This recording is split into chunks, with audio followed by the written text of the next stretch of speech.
लोकसभेप्रमाणेच राज्यातील विधानसभा निवडणुकीमध्ये बारामती मतदारसंघात राष्ट्रवादी विरुद्ध राष्ट्रवादी आणि पवार विरुद्ध पवार अशी लढत झाली। या बारामती मतदारसंघामध्ये संपूर्ण राज्याचं आणि देशाचं लक्ष लागून राहिलं होतं। बारामती मतदारसंघात पवार विरुद्ध पवार लढतीत अजित पवारांचा विक्रमी मताने विजय झाला, तर युगेंद्र पवारांचा पराभव झाला।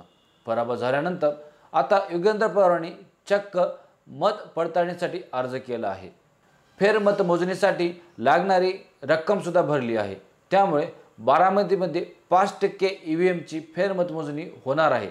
निवडणुकीत अजित पवारांना 1,96,640 तर युगेंद्र पवारांना 80,458 इतकी मते मिळाली आहेत।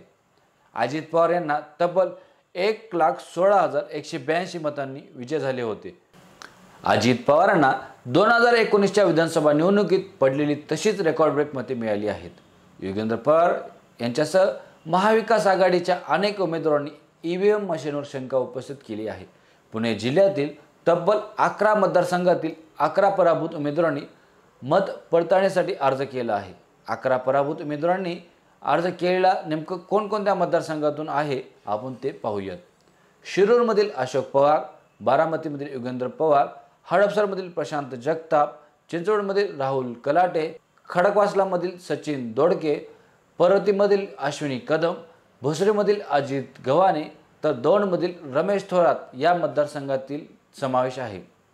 तर आपल्याला काय वाटते, फेरमतमोजणीची विनंती किंवा अर्ज करणे योग्य आहे का? खरंच ईव्हीएमला हॅक करून मतदान वाढवलं जाऊ शकतं का? आपणही आपलं मत राजमुद्रा न्यूजलँडने जो जनतेचा कौल घेतलेला आहे किंवा एक पोलच्या माध्यमातून जनतेचं मत जाणून घेतलं आहे, त्यामध्ये आपणही आपलं मत या ठिकाणी व्यक्त करू शकता। एकंदरीत कालच्या आणि सध्याच्या परिस्थितीनुसार आजपर्यंत आलेली मते बघता ईव्हीएमला हॅक करून मतदान वाढल्याचे 71% मत हे महाराष्ट्रातील जनतेचं दिसत आहे। आपणही या पोलमध्ये सहभागी होण्यासाठी डिस्क्रिप्शनमध्ये याची लिंक आहे, तसेच कम्युनिटीमध्ये पण आपल्याला याची लिंक पाहायला मिळेल।